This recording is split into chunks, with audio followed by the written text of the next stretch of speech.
казва и печели. Какво печели, момичета? Я ли покажете сега, дайте ми. Имаме баскетболна топка, истинска.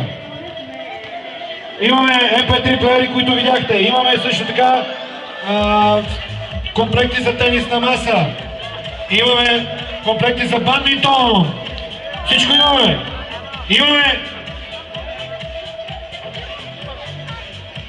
Имаме плувни принадлежности, очила и шапка.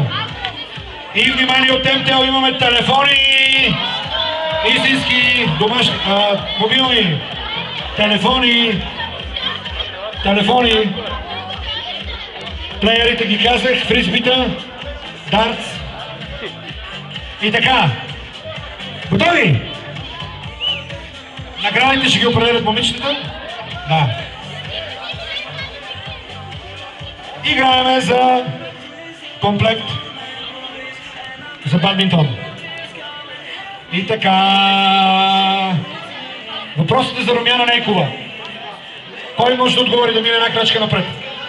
Тя е в гребане. Давай, минаваш. Какъв медал спечели тя в Пекин?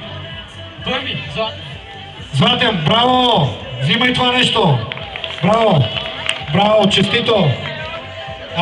Искаш ли да отговориш нещо за Румяна Нейкова? Някой? Давай. Опитай, аз ще помагаме.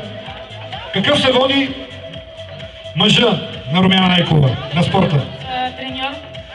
Точно така, това е верно. Чакай. Ама на целия спорт какъв се води? На целия български спорт, който днес го празнуваме. Да, министър, шеф, господин Свилен Нейков. Телефон! Така, дайте още един сега нещо. Да, дартс след това. Дартс, комплекс за дартс. Я тук сега, борците. Не бегайте. На кое място се класира българския национален отбор по футбол в САЩ? Четвърто. Верен отговор, браво, бате. Така, вие, я тук да ги питаме нещо. Дайте,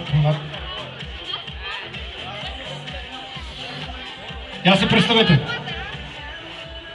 Добре, що са ти развързани връзките? Иван, какъв е вашия спорт? Само, добре. По-лесен въпрос. Слушай сега. Аз от кой отбор съм? Левски! Абе казват Левски, бе! Казват Левски, верен отговор, браво! Аз съм от ЦСКА Рища.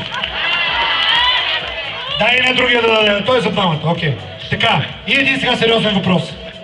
България държи един световен рекорд. Много як, който знае да каже.